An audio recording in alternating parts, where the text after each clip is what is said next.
Hello friends, அஸ்ஸலாமு அலைக்கும். வணக்கம். ரொம்ப நாளாக வீடியோ போடுறதுக்கே என்னால் முடியலை.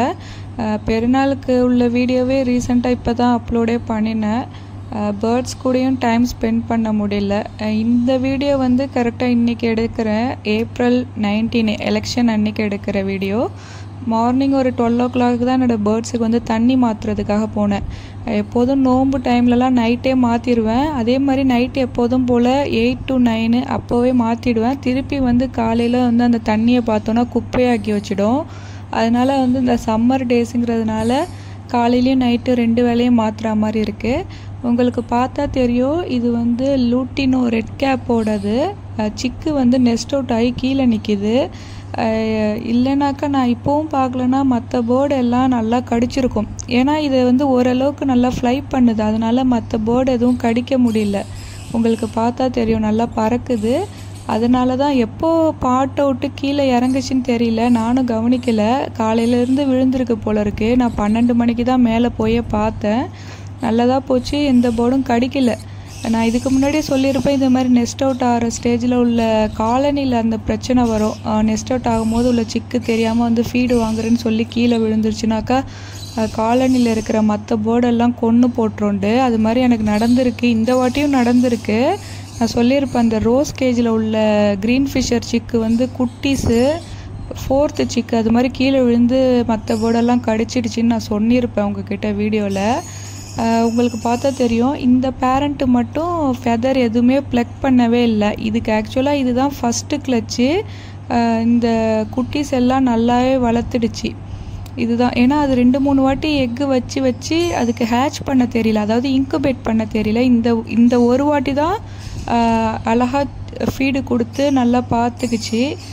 இது வந்து நெஸ்ட் அவுட் ஆகிடுச்சு. இப்போ திருப்பியும் நான் பேரண்ட்ஸ் கிட்ட பானையிலே போட்டுட்டேன். ஏன்னா இதுக்கு செல்ஃப் ஃபீட் எடுக்க தெரியுமா தெரியாதான்னு தெரியல. இன்னும் ஒரு வாரத்தில் தானாக எடுக்க ஆரம்பிச்சிடும். ஏன்னா அது பேரண்ட்ஸே வந்து கொத்த ஆரம்பிச்சிடும். அடுத்த கிளச்சுக்கு அது ரெடி ஆகிடும். அதனால் வந்து இது எப்போதும் பானை உள்ளார இருக்க விடாது, கொத்த ஆரம்பிச்சிடும். அப்போ வந்து இந்த பேர்டை நம்ம பிரித்து தனியாக போட்டுடலாம். அது வரைக்கும் வந்து பேரண்ட்ஸ் கிட்டே இருந்தால் தான் பெஸ்ட்டு. இதோட ஐஸ் பார்க்குறதுக்கு ரொம்பவே அழகாக இருக்கும். ஏன்னா ரெட் ஐ, பேரண்ட்ஸ் 2 பேருமே ரெட் ஐங்கிறதுனால சிக்ஸும் ரெட் ஐ தான் வரும் கண்டிப்பாக. இது வந்து வெளிச்சத்தில் பார்த்தா தான் உங்களுக்கு வந்து ரெட் ஐ நல்லா தெரியும். மற்ற டைமில் பார்க்கும்போது சாதாரணமாக பிளாக் ஐ மாதிரி தான் இருக்கும். லூட்டினோட ஸ்பெஷலே அதோட கண்கள் தான் அழகாக இருக்கும். ரெட் ஐ பார்க்குறதுக்கு நைட் டைமில் பார்த்தாலும் அதில் ஃப்ளாஷ் அடிக்கும் போது கண் அழகாக இருக்கும் பார்க்குறதுக்கு. திரும்பவும் இதை பேரண்ட்ஸ் கிட்டே பானையிலே போட்டுட்டேன். திருப்பியும் எப்பயும் நெஸ்ட் அவுட் ஆகி வெளியே தான் வரும். அப்போதைக்கு தானாக செல்ஃப் ஃபீட் எடுக்குதான்னு பார்க்கணும். ஏன்னா மறுபடியும் பாட்டில் போட்டு அது பேரண்ட்ஸுக்கு கடிக்க ஆரம்பிச்சிருச்சுன்னா சரி வராது. அதுக்குள்ளே பிரித்து ஆகணும். அது வரைக்கும் பேரண்ட்ஸ் கிட்டே இருக்கட்டும். இது வந்து லூட்டினோ ஹேண்டிகேப் உங்களுக்கு தெரியும். இதுதான் வந்து என்ன ஆயிடுச்சுன்னா, ஃபீமேல் வந்து சிக்ஸோட ஃபெதரை வந்து ரொம்ப ப்ளக் பண்ணுது. அது உங்ககிட்ட நான் காமிக்கிறேன் வீடியோவில்.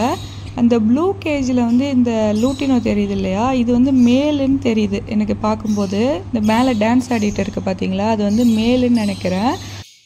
கன்ஃபார்மாக தெரியல, ஒரு கெஸ்ஸில் தான் சொல்லுறேன். பார்க்குறதுக்கு மேல் மாதிரி இருக்குது அதோட பிஹேவியரு. டான்ஸ் ஆடிட்டு நிற்கிது. இதை நான் என்ன பண்ணலான்னு இருக்கேன்னா, இதை பிடிச்சி அந்த மர கேஜில் வந்து க்ரீன் பீச் ஒன்று இருக்கும், அது கூட எல்லோ புல் ஃபிஷர் கூட போட்டிருப்பேன். ஒரு எமர்ஜென்சிக்காக போட்டேன், கேஜ் இல்லாததுனால. உங்களுக்கு தெரியும், லாஸ்ட் வீடியோவில் கூட 2மே ஃபுட்டு எக்ஸ்சேஞ்ச் பண்ணிச்சு.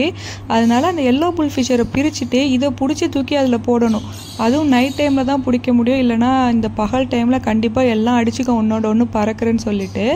இதுலேயே ஒரு எல்லோ லூட்டினோ ஒன்று இருக்குது பார்த்தீங்களா, ஆப்போசிட்டில் அது தூங்கிட்டு இருக்குது பாருங்கள். இதே மாதிரி சேம் 2 ஒரே மாதிரி இருக்குது பாருங்கள். ஆனால் பிடிக்கும்போது பார்த்து பிடிக்கணும், எதுன்னே எனக்கே தெரியாது. ஏன்னா 2மே ஒரே கலராக இருக்குது. இதுதான் கொஞ்சம் அட்ராக்டிவாக பார்க்குறதுக்கு, கொஞ்சம் மேல் பிஹேவியர் மாதிரி இருக்குது. அதனால் இதை பிடிச்சி அதில் போட்டு பார்க்கலாம். ஒரு வேளை பேர் ஆகிடுச்சினாக்கா இது கன்ஃபார்மாக மேலாக தான் இருக்கும். ஏன்னா நான் டிஎன்ஏ டெஸ்ட் இது வரையும் போடவே இல்லை, அதோட விட்டுட்டேன் 2021 அப்புறம்.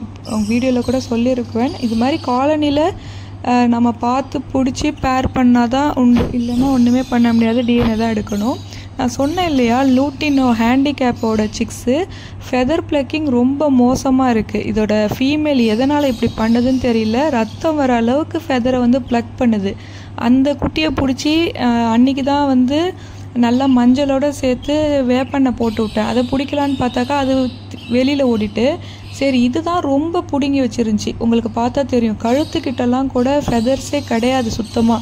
சரி இதை இப்படியே விடக்கூடாதுன்னு சொல்லிட்டு என்ன ஆனாலும் இன்றைக்கி எப்படியாவது வேப்பனையை பிடிச்சி போட்டுடலான்னு சொல்லிவிட்டு அதை மட்டும் பிடிச்சி எடுத்துகிட்டு போயிட்டேன். மற்றது வந்து வெளியில் ஓடிடுச்சு. அந்த ஏணியில் உட்காந்துருக்கு பார்த்தீங்களா, சரின்னு இதை திருப்பி விட வேணாம் பாட்டில்னு சொல்லிவிட்டு திருப்பி எடுத்துட்டேன். உங்களுக்கு பார்த்தா தெரியும், முதுகு பக்கம், அது கை பக்கம், அப்புறம் கழுத்து, எல்லா பக்கமும் ஃபெதர்ஸை போட்டு பிடுங்கி வச்சுருக்கு அந்த ஃபீமேலு. ஏன் இப்படி பண்ணுதுன்னு தெரியல. லாஸ்ட் டைம் தான் மஞ்சளோட கலந்து வேப்பெண்ணெயை போட்டு விட்டேன், அதுக்கப்புறம் கடிக்கல. மறுபடியும் இதே மாதிரி கடிச்சிட்டே இருக்குது. டெய்லி வேப்பெண்ணெய் வச்சுட்டே இருக்கணும் போல இருக்குது.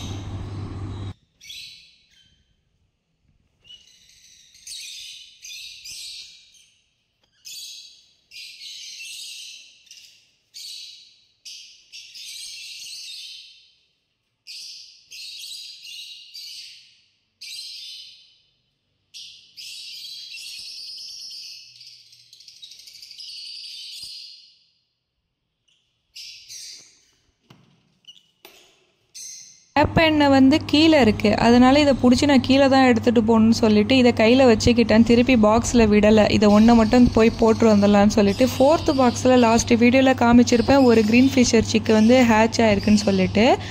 இந்த தமா துண்டு கிடக்கு பார்த்தீங்களா, அதுதான் ஃபீடு கொடுத்துட்டு இருந்திருக்கு. நான் பாக்ஸை திறந்தோடனே அது எஸ்கேப் ஆகி வெளியே ஓடிட்டு. சரின்னு சொல்லிவிட்டு இது எப்படி இருக்குதுன்னு நான் செக் பண்ணவே இல்லை. அன்றைக்கி எடுத்த வீடியோவுக்கு அப்புறம் இப்போ தான் திருப்பி இந்த பாக்ஸை ஓப்பன் பண்ணுறேன். முதுகு பக்கம்லாம் ரொம்ப அழுக்காக டர்ட்டியாக இருந்துச்சு, பின்னாடி பூ போகிற இடத்துலலாம். சரி அதெல்லாம் தொடச்சி விட்டுட்டு திருப்பி நல்லா உள்ளார விட்டுட்டேன்.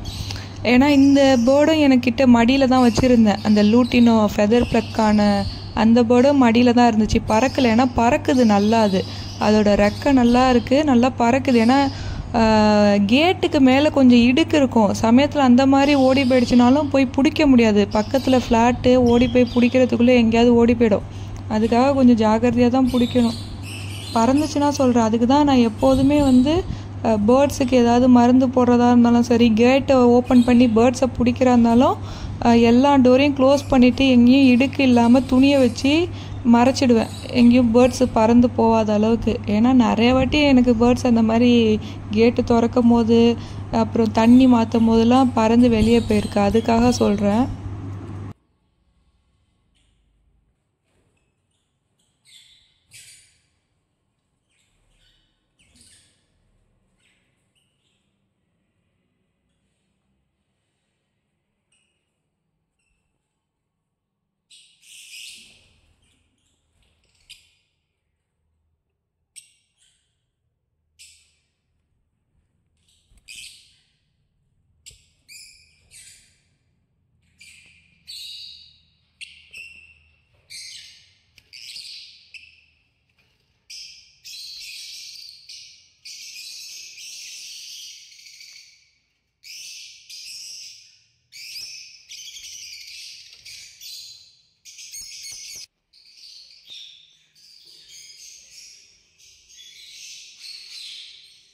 இதுக்கு ஆப்போசிட் ஜன்னல்லாம் திறந்துருக்குங்கிறதுனால கொஞ்சம் சேஃப்டியாக தான் பேர்ட்ஸ் எல்லாம் தூக்கிட்டு வரணும். ஏன்னா பயந்துட்டு சமயத்தில் இதுங்களே பறக்கும். அதே சமயம் ஃபேன் எல்லாத்தையும் ஆஃப் பண்ணிட்டு தான் இருக்கணும். பேர்ட்ஸை பிடிக்கிறதா இருந்தாலும் சரி, அதை கையில் எடுத்துகிட்டு வரதா இருந்தாலும் சரி, பேர்ட்ஸை பிடிக்கும் போதே எல்லா ஃபேனு, ஜன்னல், டோரு எல்லாம் க்ளோஸ் பண்ணிடணும். இந்த பேர்டே நான் வந்து உங்ககிட்ட காமிக்கிறேனே, இந்த நீம் ஆயில் அப்ளை பண்ணுறதுக்குள்ளே போதும் ஆயிடுச்சு. செத்த நேரம் கூட நிற்க மாட்டேங்குது, நல்லா பறக்குது. உடம்புல ஃபெதர்ஸ் தான் இல்லை. அந்த 2 ரெக்கையை வச்சுட்டு இங்கேருந்து பறந்து நல்லா பறக்குது, நல்லா ஹை ஃப்ளைக்கு பறக்குது. நான் மட்டும் கொஞ்சம் ஃபேன் மட்டும் அடிச்சிருந்தேன்னா மாட்டி இருந்திருக்கும். ஃபேன் எப்போதும் அடிக்க மாட்டேன் இந்த சைஸில் உள்ள சிக்காக இருந்துச்சுன்னா. எவ்வளோ தூரம் பறக்குது பார்த்தீங்களா. அப்புறம் ஒரு வழியாக ஃபோனை ரெக்கார்டை ஆஃப் பண்ணிவிட்டு அப்புறம் நீம் ஆயில் அப்ளை பண்ணதுக்கப்புறம் ஒரே வழியாக பிடிச்சி கொண்டு போய்ட்டு மாடியில் விட்டுட்டு வந்துட்டேன். ஏன்னா மாடியில் பிடிச்சிக்கிட்டு என்னால் வேலை பார்க்கவே முடியாது இதை வச்சுட்டு. அதனால் எப்போதும் மருந்து போடுறதாலும் சரி, எது போடுறதாலும் பேர்ட்ஸை முதல்ல ரூமுக்கு கூட்டிகிட்டு வந்துடுவேன். ஏன்னா 4 செவத்துக்குள்ள எங்கே பறந்தாலும் இங்கே தான் கிடக்கும்னு சொல்லிட்டு.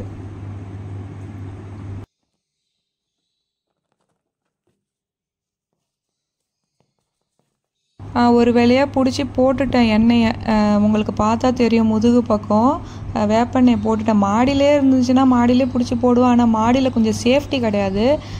ஜன்னல் ஓப்பன் ஆகிருந்துருக்கு. அது அம்மா ஹீட்டாக இருக்குதுன்னு சொல்லிட்டு இந்த வலை அடிக்காத ஜன்னலெல்லாம் ஓப்பன் பண்ணி வச்சுருக்காங்க. அதனால் சேஃப்டிக்காக தான் இதை எப்போதுமே கீழே எடுத்துகிட்டு வந்து தான் இந்த வேலை பார்க்குறது.